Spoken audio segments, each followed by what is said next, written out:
The girl put on the mask and then entered the party. Everyone turned their eyes to her. Immediately, a man in a white suit approached and invited the girl to dance. But unexpectedly, when faced with that invitation, the girl didn't care and turned around and left. At this time from the crowd, a man wearing a Zeus god mask appeared. The girl knew that her chance had come and immediately took action. She went straight to pull the man onto the stage. Then, she frantically made seductive moves. Every move involved physical contact. The girl's goal was to attract this man, then marry into a wealthy family to enjoy a comfortable life. In Korea, there is a way to get rich quickly, which is to join the matchmaking playground of the upper class. By marrying into a wealthy family, one can change one's fate, and Rex is the highest class matchmaking company in the whole of Korea. Those who come here are either young masters of tycoons or famous tycoons in the business world. Only gentlemen with billions of won in assets can become members here. The highest level here is VIP members with assets of up to hundreds of billions of won. Of course, the girls invited here are also very talented people. They are not only girls with rich families and outstanding appearances, but also have to be well educated. But this is only a necessary condition to enter the Rex organization. After entering the organization, they had to go through countless other selections from the person in charge of Rex. In the end, only the most outstanding girls were chosen to become official members. Every year, they had to pay hundreds of millions of won in membership fees to be able to attend the meeting. The founder of this organization was Mrs. Yu Song. She always believed that marriage was a business. Only when she had enough money in hand would this business be profitable. Yu Song was like that. She married a paralyzed billionaire and then relied on her husband's money to found Rex. Recently, she had a bigger plan. That was to hold the most luxurious and classy banquet ever. Yu Song did this because a classy rich man would appear at this meeting. The man's name was billionaire Hyung-ju, and he was a VIP member of the organization. Not only is Hyung-ju a listed company tycoon, he is also young and handsome. It can be said that he is the most perfect subject since Yu Song founded the company. Because Hyung-ju is both rich and single, he has made many girls yearn to have him. In the Rex organization, there are also women who will stop at nothing to enter a wealthy family. Yu Hui is one of those people. She was lucky enough to meet Hyung-ju once. Moreover, she is also very familiar with the rich men in the top 10 wealth rankings. In order to approach Hyung-ju to enter the wealthy family, Yu Hui did not hesitate to spend a large sum of money to become a VIP member of Rex. She even directly bribed the manager in the hope that she could marry Hyung-ju. On the other hand, the girl Haeseng and Yu Hui are two completely opposite people. Haeseng is just an ordinary, honest person. Every day, she works as a university lecturer. Moreover, she is currently divorced and is raising a 13-year-old child alone by herself. Today, while she was at work, she received a text message. The content displayed above was an invitation to join Rex's date. This made Haeseng feel suspicious because she had clearly never participated in such activities. Why did she receive an invitation from a member? When Haeseng got home, her mother gave her a business card. On it was the name of the Rex company. Finally, Haeseng understood that it was her mother who had registered her. Her mother said that there would be many wealthy people at this date, hoping that she could seize the opportunity. But Haeseng had no intention of remarrying, so she was not interested. Furthermore, she knew very well that the fee for this appointment was very high, so she immediately asked her mother how much money she had spent to register her. Her mother thought for a while and then held out a finger. Seeing this, Haeseng couldn't sit still anymore. She didn't know where her mother got 10,000 won from. Her mother didn't want to answer, just told her not to ask anymore. She said that she had her reasons for doing so. Her mother only hoped that her daughter would have a comfortable life in the future. Even if she went bankrupt, she would be willing. Otherwise, she wouldn't want to spend that much money just to buy an entrance ticket. Although Haeseng was very angry at her mother's actions, after accidentally seeing the family heirloom ring on her mother's hand disappear, she understood that her mother had sold the most important thing for her. That was where the 10,000 won came from. Although he didn't want to disappoint his mother, Haeseng had no longer dreamed of getting married again. So the next day, she went to Rex's facility to return the card. The counter staff took the card, but asked her to wait a little longer because the card return had to be personally handled by the manager. At this time, Yu Song, after finding out the requirements of the big client, just returned to the club and met Yu Hui, who had bribed the manager. Yu Song recognized Yu Hui as a famous lawyer at first sight, so she greeted Yu Hui enthusiastically first. But when Yu Song called Yu Hui's name, it surprised Hee Sung, who was standing at the side. When she wanted to turn around to confirm the woman that made her hated, she accidentally broke the vase next to her. The loud noise attracted everyone's attention. The atmosphere instantly became extremely tense. Hee Sung and Yu Hui stared at each other. Their eyes were not very friendly. What exactly happened between the two of them? It turned out that Hee Sung had a happy family before. Not only did she have a warm and caring husband, but she also had a daughter with excellent academic performance. Moreover, her husband was an important employee of the company, and his career was on the rise. Their family was extremely happy until Yu Hui appeared and ruined everything. Yu Hui, at that time, was a lawyer for Haeseng's husband's company. She secretly seduced Haeseng's husband, plotting to take all his assets. Haeseng's husband, Nam Sik, could not control his infatuation and eventually betrayed his wife. The next day, he proposed a divorce to Haeseng for Yu Hui. At first, Haesung still thought that her husband was talking nonsense because he drank too much. However, who would have thought that Nam-sik would pack his bags and leave for real? Only then did Haesung realize that her husband was not joking. She painfully asked Nam-sik if he had an affair, but the only response she got was silence, which completely broke her down. Haesung cried and begged her husband not to leave her. She had spent 15 years of her youth for this family, even giving up her ideals. Their daughter had also achieved top results. Why did her husband leave them? She agreed to forgive her husband, hoping that he would change his mind and stay by their side because their daughter was still very young. Haesung did not want her child to grow up without the protection of a father, but in Nam-sik's heart at this time, there was only Yu-hui's image and a happy life between the two of them, so he completely forgot about the existence of his wife and daughter. In the end, he only left an apology and left without looking back. That night, Nam-sik went to live with Yu-hui. Now, he had completely abandoned his family, happily spending the night with Yu-hui. The next day, Haesung calmed down and agreed to her husband's request for a divorce. Afterwards, Nam-sik went to Yu-hui again, hoping to get back the money he had previously deposited with her to pay for his daughter's alimony. At this time, Yu-hui revealed her true nature. She said that since the money was in her hands, it was hers. Moreover, she did not expect that she would make him divorce. According to her, it was because Nam-sik voluntarily left his wife and children. Yu-hui also frankly said that his use of public funds had nothing to do with her. After saying that, she left. Only then did Nam-sik realize that he had been deceived. Even he did not expect that one day, he would fall into such a situation. What made him even more regretful was that the company had investigated his use of public funds. He did not expect that Yu-hui would put all the responsibility on him. Faced with the company's questioning, Nam-sik could only say that all the money was in Yu-hui's hands, that she had harmed him. But unexpectedly, the man on the other side directly played a recording. In it, Yu-hui cried extremely miserably. She said that she was drunk that day and was raped by Nam-sik in a hotel. Therefore, she could only cover up the fact that she used his public funds. After listening to the recording, Nam-sik was extremely stunned. Now, not only would he have to bear the two crimes of rape and using public funds, but he would also most likely be forced to pay compensation. But for Yu-hui's slander, Nam-sik really had no other choice. Now it was good. He was fired and even sued by the company. On the other side, Yu-hui had no shame and went to find Haesung. Yu-hui told Haesung to take good care of her husband. She said that Haesung's husband often came to harass and threaten her, and even asked her to marry him. Yu-hui said that a young and beautiful person like her had no interest in Haesung's former husband. That night, Nam-sik could not accept the truth. It was clear that a few days ago, he was still an important employee of the company. Now, just because of a woman, he lost everything and was even sued. Nam-sik slowly walked out to the rooftop, preparing to end this tragic life of his. In the last moments of his life, he called Haesung, telling her everything. He admitted that Yu-hui had deceived him. Haesung heard her husband's unusual mood on the phone, so she immediately drove home. But when she arrived, it was too late. Seeing this scene, Haesung was very shocked. At this time, Yu-hui was still enjoying the fruits of victory, swimming in the swimming pool of a luxurious hotel. The next day, before Haesung could stop suffering, a group of people from the court came to seal and confiscate all the property in the house. They did not even leave her soccer shoes. Haesung lost her source of income and could only go out to work. She went to her former university professor, hoping that he could use his connections to find her a job. However, this professor appeared to be a learned man on the surface, but his actions were not proper. After talking for a while, he wanted to start a sexual act. Finally, Haesung couldn't stand it anymore and found an excuse to leave. But unexpectedly, as soon as she went out, she met her first love, Seok-jin. Now she was in no mood to talk to him anymore. She just wanted to leave quickly, but Seok-jin still hadn't forgotten her and even took the initiative to give her his business card. Seok-jin told her to contact him if anything happened. Unexpectedly, not long after the incident, Haesung and Yu-hui met here. Haesung wanted to return the card, but after learning the situation from the assistant, she decided not to return the card. She didn't join this date to find a rich young master, but to take revenge on Yu-hui. But as soon as she stepped outside, she saw Yu-hui standing in front of the door waiting for her. Yu-hui stepped forward and mocked Haesung, saying that she had just lost her husband not long ago and was already in a hurry to find a new lover. Yu-hui even shamelessly told her what Nam-sik had done to her, but these words didn't make Haesung angry at all. She even provoked her back, saying that no one would dare to love her if they knew what she had done. This made Yu-hui's face change color. She threatened Haesung that it was best not to make up nonsense about her outside, but Haesung saw her worried appearance and just leisurely left. On the other side, Rex's internal team was also starting to select a list for the gala night. They selected the 5 most outstanding women, including Yu-hui, but Yu-sun felt that Yu-hui did not have a wealthy family background, so she wanted to get rid of her. The next day, Haesung went to Rex's company again. She wanted to pay for the vase that she broke yesterday. At this time, she saw the notice board that Yu-sun would be giving a speech tonight. Out of curiosity, she entered the conference room. Yu-sun was now standing on the stage giving a speech full of confidence. In her eyes, her husband did not need to love her too much. As long as the other party had the ability to help her, that was enough. The reality of Yu-sun's love also moved Haesung. When the conference ended, she took the initiative to find Yu-sun. Haesung asked Yu-sun what she should do if she wanted to seek revenge. revenge. Yusun could tell at a glance that Haesung was a thoughtful person, so she answered Heesung seriously. Yusun said that if you want to destroy someone, you have to become the person they fear the most. If your current ability can't do that, then use others to achieve your goals. Once you stand in a certain position, there's nothing you can't do. Hearing this, Heesung was deeply moved. At this moment, Yui suddenly appeared in front of the two. She said that she had something to discuss with Yusun. Yusun tactfully refused her. She said that if there was any problem, she could contact the manager. After that, the two women went to the restroom together. Yui questioned Heesung about what she had said in front of Yusun, but Haesung didn't want to pay attention to her at all. Yui had also already investigated that Haesung was working at a university. If her students found out what Namsik did to Haesung, how would they view this teacher? Yui wanted to threaten Haesung like this so that she would know it was difficult to retreat, but Haesung had already known Yui's true face. She had nothing to lose now. The only thing she wanted to do was make Yui pay the price. Ever since Haesung reappeared, this made Yui extremely angry and uneasy. Even in her sleep, she dreamed that she was marrying into a wealthy family. Now was the crucial moment. She couldn't let Haesung's appearance cause all her plans to fail. So the next day, she went to the school where Haesung was teaching. She offered a large bribe and asked Haesung to participate in this school activity. So the professor went to Haesung. He agreed to put her on the official payroll, but she needed to participate in this cooperation. For Haesung, this was good news. She was also very happy to receive it. But when she saw that the investor who came in was Yui, her face changed. Haesung didn't expect Yui to be so vicious. When Yui and Haesung started negotiating, she wanted to resolve their relationship, but Haesung couldn't let her off that easily. It was because of Yui that her family was broken up like today. It could be seen that the two of them couldn't compromise. In the end, they left in an unhappy atmosphere at all. Yui had no other choice but to use her last resort. She directly barged into Yusun's office and told her secret. It turned out that Yui was the illegitimate daughter of Councillor Jung. He was very likely to be elected president in the next term, but Councillor Jung had always seen Yui as a disgrace, so he didn't acknowledge this daughter. However, she saw Yui as a threat. If Yusun had this secret, she would have known about Councillor Jung's weakness. Yui's purpose was also very clear. This was a secret deal between the two, so that she could become a VIP member and have the opportunity to approach Yongju. Yusun saw the photo in hand and fell into deep thought, because the person who wanted to cooperate with her was not only Yui, but also Councillor Jung's current wife. It turned out that Councillor Jung's wife also had a daughter named Mi Jin. Although she was not Councillor Jung's biological daughter, she was still fair and square, bearing the name of his daughter. He also loved Mi Jin very much. Moreover, Councillor Jung was also a famous figure in the Blue House. His wife thought that she was now firmly at the pinnacle of politics. Her daughter also had to become a woman who held power and wealth. The mother and daughter worked closely together and would rise to a position that no one would dare to touch. Therefore, Councillor Jung's wife had already sought out Yusun. She proposed the condition of transferring the land development rights as a condition for the transaction. She only needed to match Mi Jin and Hyungju. Compared to the condition that Yui proposed, Councillor Jung's wife's condition was even more attractive. If she could successfully obtain the land development rights, Yusun would have the right to negotiate with her husband to give her 50% of the corporation's shares. It turned out that although Yusun had married into a wealthy family, she was like a servant to her husband. By serving him every day, she had been able to gain the status of becoming the president of Ruthless. But if she wanted to obtain this corporation, she would have to use tricks. After carefully choosing between the two sides, comparing the conditions of Yui and the conditions of Councillor Jung's wife, Yusun finally chose the more pampered was Mi Jin. She had also thought of a countermeasure. This would be a masked ball, selecting the 20 most valuable men from the VIP membership list. Of course, the female guests selected would also have to be extremely outstanding. Everyone could express themselves, using fair methods to find their partners. This way, not only would the client's information be protected, but it would also increase the sense of mystery. They would not be able to reveal any information, otherwise, they would be directly eliminated. Very quickly, the selected women received invitations to the ball. The manager, who had received bribes from Yui, also quickly reported this news to her. This was a good opportunity, because there would be no need to compare family backgrounds. As long as Yui exuded her charm in the ball, she would definitely be able to become the #1 person. Furthermore, based on her current membership level, Haesung was no longer qualified to participate in the ball. Hearing this, Yui felt very relieved, but she did not know that Yusun had already invited Haesung, who had a normal status, to come. Yusun had discovered that there was something unusual about the relationship between Haesung and Yui, so she wanted to make this matter a little more interesting. At first, Haesung was not interested after hearing it and originally wanted to refuse, but in the end, when she learned that Yui was also participating, she decided to accept the invitation. Afterwards, Yusun went to ask Hyungju for her opinion again, but he felt that this type of ball was not suitable for him, so he decisively refused the invitation. Hyungju himself participated in this matchmaking because his mother had decided for him. His mother hoped that he could find a wife who was understanding, compatible, and could take care of the family and children, but Hyungju and his mother had different different thoughts. He just wanted a young woman who could understand him. Seeing the dissatisfaction of the VIP customers, Yusun immediately said that this appointment was prepared only because of him. Because the participants this time were all carefully selected characters, Hyungju could choose the type of person he liked at that party. At the same time, wearing a mask could also hide his true identity. Basically, there was no relationship based on benefit at all. Love like that was the most genuine. It turned out that Hyungju had also experienced a marriage. Moreover, he also had a son in his tens, but his wife had an affair and he found out, so he chose to divorce. This made him extremely resentful of love. His son also lacked his mother's love since he was young, so he became a withdrawn person. That's why his mother was eager to find a wife for him. Under Yusun's brainwashing, Hyungju was really shaken, so he finally agreed to come. Things were gradually developing according to Yusun's plan. She originally thought that she would wait for a while for her husband to die, then all the assets would belong to her. She didn't expect that the son, who had cut ties with him for more than 10 years, would suddenly return. The son's return made him very happy, and he even took the initiative to advise the son to move back home. Seokjin also naturally agreed, but this time, he came back not to take care of his paralyzed father, but to take back everything that belonged to him. This was also his mother's only wish when she passed away. In order to fulfill his mother's wish, even if he didn't want to, Seokjin had to pretend in front of his father. Yusun appeared very happy on the surface because the father and son had finally reconciled, but in reality, she had long been aware of the approaching danger. The father began to worry when he saw that his son was already 40 years old and still unmarried. He thought about the fact that his wife was working in this industry, so he wanted her to arrange a suitable person for his son. Yusun told her husband that she was planning to hold a ball recently. When the husband heard this, he immediately asked his son to attend. Although Seokjin didn't like it, he had no choice but to make his father happy. Very quickly, the lavish ball of the upper class officially began. All the young ladies tried their best to make themselves as beautiful as possible, then put on the exquisite masks. They did everything just to have the opportunity to participate in this date, to become Hyungju's wife, to become the mistress of a real noble family. The most unscrupulous person in this ball was Yu Hui. She bribed the manager to know that Hyungju would wear the mask of Zeus god at the party. She put on a long red dress and walked in, successfully becoming the focus of everyone at the party. A moment later, a man in a white suit came over and invited Yu Hui to dance, but her goal was very clear. Faced with the man's invitation, she didn't even bother to look. Yu Hui saw the man wearing the mask of Zeus god enter the party. She began to identify her target and prepare for action. Seeing him drinking and dancing with another woman, Yu Hui immediately rushed forward, pulled the man to the center of the stage. She frantically made seductive movements. Each movement was an intimate contact, but what she didn't expect was that Yusun had already predicted that someone would spread Hyungju's identity, so she switched the Zeus god mask and the white mask. Therefore, the person with Yu Hui was actually Seokjin, and billionaire Hyungju was the man in the white mask that she had just rejected. Currently, he was standing in a corner enjoying himself. The only person who recognized his true identity was the woman in black, Mi-jin. Mi-jin recognized at a glance that the person standing in the corner was Hyungju, so she immediately approached him. Hyungju really had no interest in a woman who intentionally approached him like Mi-jin, but Mi-jin did not give up. She pulled Hyungju up to the front of the stage, then also stepped up to compare her charm with Yu Hui. Everyone was enjoying the ball. At this time, a woman wearing a white mask was standing far away from the stage, observing the bustling scene. She was not very interested in the ball. Her purpose was only to punish Yu Hui. After seeing the tattoo on the shoulder of the woman in the red dress, she finally confirmed that she was Yu Hui. After performing on the stage, Yu Hui invited Seokjin, who was wearing a mask, to the billiard table. Not only did she show off her top-notch skills, she also paid attention to using every action to seduce her target. At this time, another woman came and interrupted. The man in the white mask also walked in front of Yu Hui. He was attracted to Yu Hui, but she still didn't know that he was the real Hyungju. She didn't even bother to look at him, and she directly refused. For the first time, a billionaire like him felt such a painful rejection, and he didn't have the courage to move forward anymore. After that, Yu Hui deliberately walked in front of Seokjin, pretending to drop his earrings on the ground. Yu Hui took the opportunity when he helped her pick up her earrings to ask him out. The two of them went out to the hallway together. Yu Hui kept introducing himself, saying that she was a lawyer, a valuable assistant for his future work. Seokjin said that he wasn't a businessman, but Yu Hui didn't think much about it and still didn't realize that she had found the wrong person. She simply thought that since it wasn't the end of the party yet, this man was still hiding his identity. Then, her hands began to involuntarily slide over Seokjin's body. Yu Hui saw that he didn't refuse, so she tried to probe him and went to kiss him. But at this moment, Hee-sun appeared again, ruining Yu Hui's plan. After that, Seokjin also left, making Yu Hui very angry. Yu Hui didn't know who this woman in the white mask was, but felt that she was targeting him. Yu Hui was about to rush forward to take off Haesung's mask, but was attracted by a couple behind him. The two returned to the lobby. At this time, Hyungju, after being rejected, finally noticed the woman who had been sitting quietly to the side. He took the initiative to go over and greet Haesung and talk to her. She was originally a normal lecturer at a university. Today, she came here for another another purpose. Hyungju feels extremely curious when he hears her story and began to develop an interest in the woman in front of her. At this time, Seokjin also approached them. He heard Hee-sung say that she was a graduate of Seoul Academy and couldn't help but think of his first girlfriend, but he didn't know that the woman wearing a white mask standing in front of him was her. Mi-jin, who had been standing next to Hyungju, also joined in the conversation. Yu-hui saw that her target was talking to someone else, which made her extremely angry, so she immediately approached, acting intimately towards Seokjin. Yu-hui deliberately said that she still had something to say to Seokjin, and then asked him out. Before she could even take a few steps, she pretended to fall to the ground. Both Seokjin and Hyungju reached out to support her at the same time, and of course, she didn't hesitate to choose the person she thought was Hyungju. Everything was seen by Yu-sun standing upstairs. Very quickly, it was the last part. Everyone took off their masks to introduce their true identities. Yu-hui also became the center of attention. As soon as she took off her mask, she received countless applause from everyone at the party, but she didn't expect that the woman wearing the white mask was Hye-sang. This made her extremely nervous in an instant. Hee-sang was also prepared. When she stood up, preparing to expose all of Yu-hui's crimes in front of everyone, a married couple joined in the chaos. By the time Hye-sang returned, Yu-hui had already taken the opportunity to run away. The two men rushed to fight. The scene became extremely chaotic, causing the guests at the scene to take the opportunity to run away. Yu-hui saw the man in the black suit take off the Zeus mask. She immediately went up to call him back, but when he turned around, it was not Hyungju whom she wanted to marry. This made Yu-hui extremely stunned, but what surprised her even more was that Hyungju was the man who came from behind. The two looked at each other for a few seconds, but did not say a word. It was not until Yu-hui saw the white mask in his hand that she realized she had mistaken the person. Seeing Hyungju get into the car and leave, she still had not come to her senses, just standing there, extremely regretful. When she got home, she angrily called the manager to question why Hye-sang appeared at the party scene. The manager said that Hee-sang was invited by Yu-sun. At this moment, Yu-hui realized that he had been tricked by Yu-sun. Although the date had ended, everyone would have a partner that was deeply engraved in their hearts. If they chose one, they could register through Rats. Because the manager received a bribe from Yu-hui, Yu-hui immediately went to inquire about who Hyungju had chosen, but the manager said that even the department head didn't know, so she didn't know either. At the same time, the department head went to Yu-sun's office and reported that I actually knew who Hyungju had chosen, but didn't tell Yu-hui. The manager suspiciously asked Yu-sun why Hyungju had chosen Hye-sang out of so many excellent women at the ball. Yu-sun just smiled and said nothing. Moreover, the person who chose Hee-sang wasn't just Hyungju, but also her first love boyfriend, Seokjin. Hye-sang came to visit Yu-sun again. The purpose of her coming here this time was to tell Yu-sun about Yu-hui's evil deeds. Yu-sun also understood that Hye-sang did not come because of the appointment. The two sat down, and Hye-sang began to express the hatred in her heart. Yu-hui had taken advantage of her husband's embezzlement, then framed him. In the end, this led to her husband being unable to bear it and choosing to leave this world. After knowing everything, Yu-sun was not surprised. Hye-sang felt that a woman like Yu-hui, who would do anything to achieve her goals, did not deserve happiness, and she could not continue to harm others. Yu-sun had also investigated Yu-hui's background. It was clear that she did not have any scandals. Therefore, they had no reason to remove her from the membership list. Even if she had scandals that were not investigated, it was all caused by Hye-sang's husband. Even if Yu-hui was removed from the membership list, there would still be more than 800 matchmaking companies in the country. Could it be that Hye-sang would be able to cling on Yu-hui forever? Yu-sun said that if Hye-sang wanted to deal with this kind of person, she needed to change herself first. Only when she became strong would she be able to make others fear her. Only then could he find a better way to take revenge. After hearing this, Hee-sang was stunned for a long time, but after reacting, she still did not agree with Yu-sun's thoughts. Then, she turned around and left. As soon as she stepped out the door, she met Yu-hui again. Yu-hui saw Hee-sang's unsightly expression and felt extremely pleased. Yu-hui believed that she would definitely get everything she wanted. Hye-sung declared that she would definitely not let Yu-hui get what she wanted. The battle between the two of them had just begun. The purpose of Yu-hui's visit to Yu-sun this time was to meet Hyungju once. Yu-hui thought that at the party, because of her own eyesight, she had left a bad impression on him. If Yu-sun could create an opportunity for the two of them to meet again, she would definitely always be on Yu-sun's side. Seeing how stubborn Yu-hui was, Yu-sun agreed to her request. She went to Hyungju and told him that the person he chose, Hee-sang, did not choose him. Moreover, she was married and was raising a child alone. Wealthy upper-class men like Hyungju would back out when they heard that the other person had a child. After hearing that, Hyungju really showed a disappointed expression. Yu-sun also took this opportunity to introduce Yu-hui to him. She said that Yu-hui had chosen him. If he agreed, she could help him make an appointment with Yu-hui. Hyungju was very suspicious. It was obvious that at the party, she had ignored him many times. Every time he invited her, she had refused. However, out of curiosity, Hyungju finally agreed to Yu-sun's request. He also wanted to see what Yu-hui was thinking. On the other side, Seokjin used the clues to find the school where Hye-sung was teaching. He thought that Hye-sung appeared at the ball that day because she was divorced. He didn't expect that she would say it was because of her husband. After understanding everything, knowing that Hai-sen was having a hard time, Seokjin wanted to help but was rejected by her. Hee-sen recalled that at the ball, Yu-hui was very proactive in approaching Seokjin. She reminds Seokjin that it's best to stay away from Yu-hui for a bit because her husband died because of Yu-hui. At night, Yu-hui was arranged by Yu-sun to go to a restaurant. Here she met the rich Hyung-ju, whom she wanted to marry. Hyung-ju asked Yu-hui many questions, why she was so cold to him at the ball, but now, she chose him. Yu-hui intentionally acted extremely cold, showing that she was not interested in Hyung-ju, but seeing him alone in the hall, she couldn't bear it so she chose him. Afterwards, Yu-hui pretended not to know Hyung-ju's identity, asking what his company was called. After hearing Hyung-ju's answer, she pretended to be surprised. She said that she had once spent a month's salary to buy equipment in his company's game. Under Yu-hui's scheming and cunning, the two of them also began to get to know each other better. Elsewhere, under Yu-sun's arrangement, Hee-sen also entered a restaurant with a man she had feelings for. Before the two could say anything, the man deliberately used the excuse of enjoying the food to trick Hai-sen into going upstairs. When the door opened, he started to drag her away, wanting to enter a room. Hai-sen was scared and ran away in panic. She immediately called Seokjin for help. Seokjin rushed over and saw Hai-sung. He was relieved to know that she was okay. Afterwards, the two went to the bar together and started to reminisce. Seokjin finally told her the reason for breaking up with Hee-sen that year. It turned out that although Seokjin's father seemed to care for him very much now, when he was young, his father was often violent towards his mother, and before that, Seokjin also had an older brother who was beaten to the point of near death because he tried to stop his parents from arguing. Seokjin's mother couldn't accept this and started staying in the hospital until she passed away. So many years passed, Seokjin still hated his father, but at most he just wanted to leave. So after the college entrance exam, he resolutely left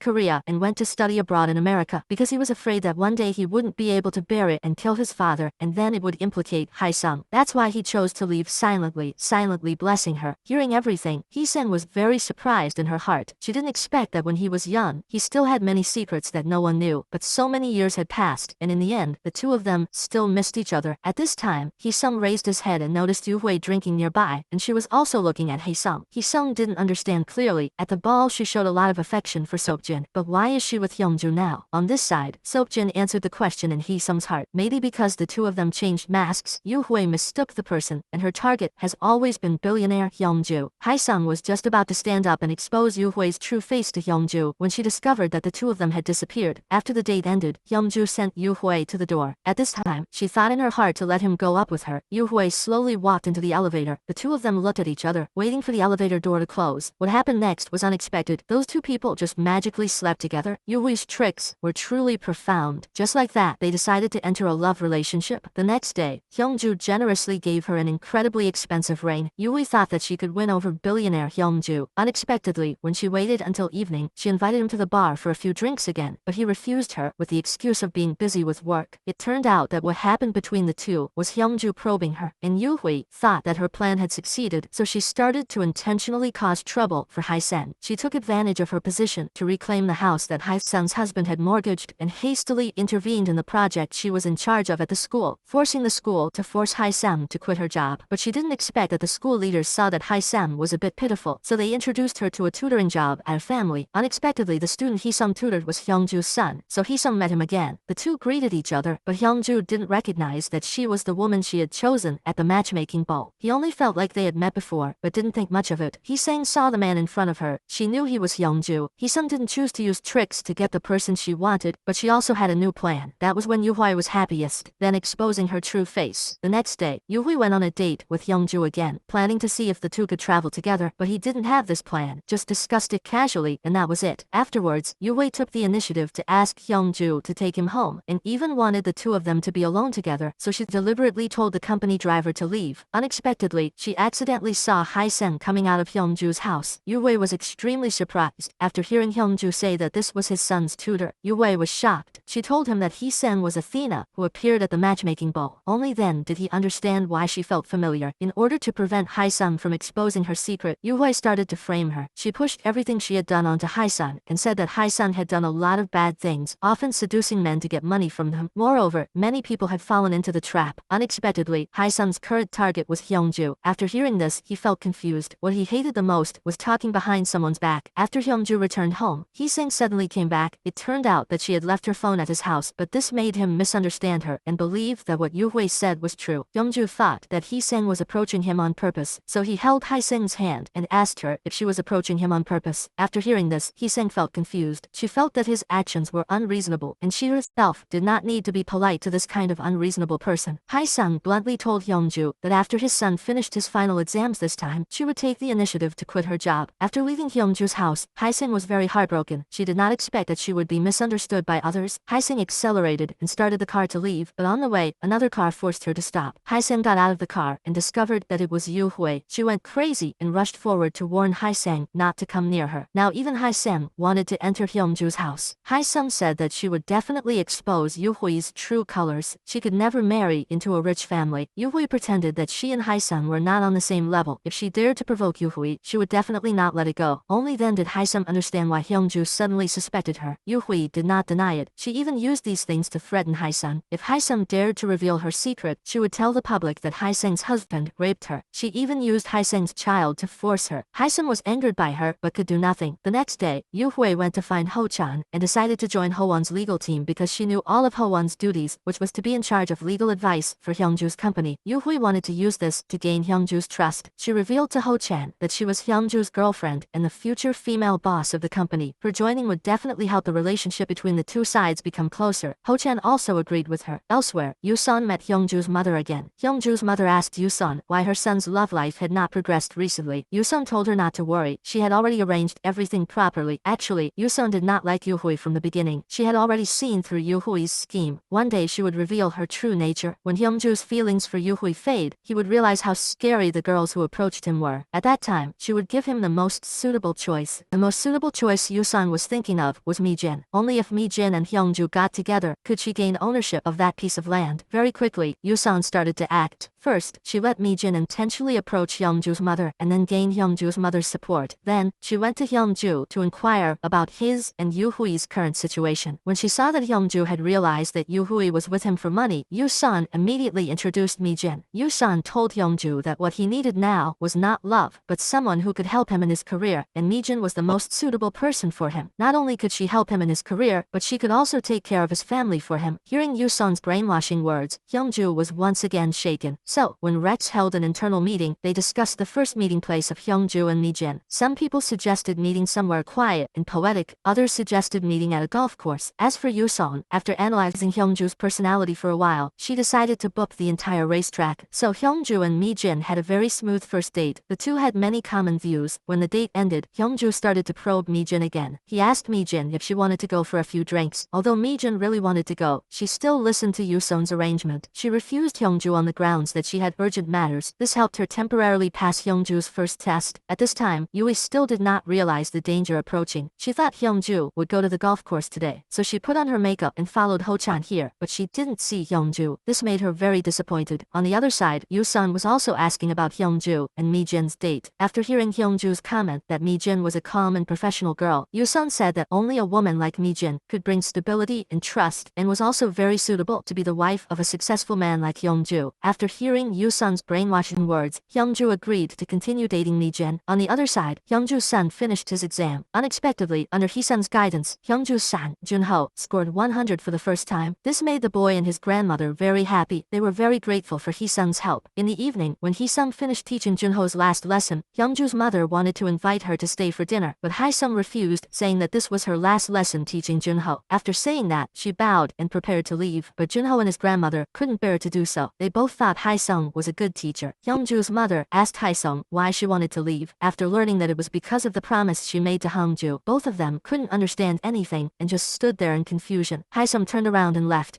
while Hyungju remained motionless at the dining table. Junho was so angry with his father that he didn't even eat his meal and went straight upstairs. Even his mother scolded Hyungju. It was hard for Junho to meet such a good teacher. Moreover, she could see how dedicated Hee-sung was to teaching. After that, Hyungju went to comfort her son, promising to find Junho a better teacher. But Junho refused. He just wanted Hee-sung to teach him. At the same time, he couldn't understand what his father did. Hyungju also didn't understand why her son liked Hae-sung so much. Junho said that it was because he and Hae-sung had a soul connection. Every time he was with her, Junho felt like he was with his mother. To him, Hee-sung was not only a teacher, but also someone who inspired him to live. It was the first time he had met such a responsible teacher. After hearing the comments of his mother and son about Hae-sung, Hyungju fell into deep thought again. After that, Hyungju made an appointment to meet the man he met at the last ball. Through Seokjin's introduction, Hyungju finally understood Hee-sung's personality. Seokjin said that Hee-sang was a very professional person, usually very invested in her work and had no intention of remarrying. Even her mother secretly registered for Rex. After learning that she had misunderstood Hae-sung, Hyungju took the initiative to invite Hae-sung to lunch and apologize to her. At the same time, he hoped that she could return to being a literature teacher for her son. Hae-sung said that she would think about it. Afterwards, Hyungju curiously asked Hae-sung about the ball that day. What exactly did Hae-sung want to say? Hae-sung told Hyungju her story. Her husband had asked for a divorce because of a woman. That woman had deliberately seduced her husband and even incited her husband to embezzle. After the matter was revealed, the woman not only blamed Hae-sung's husband for everything, but even falsely accused him of rape. Hae-sung's husband also chose to leave this world because of this. Hyungju asked if the other woman was also present at the ball that day. Hee-sung did not tell Hyungju who the woman was because she had made up her mind to expose Ju-hui's crimes to the public when Yu-hui was at his most proud. Only then would she be worthy of what Hae-sung and her daughter had lost because of Yu-hui. Hyungju comforted Hee-sang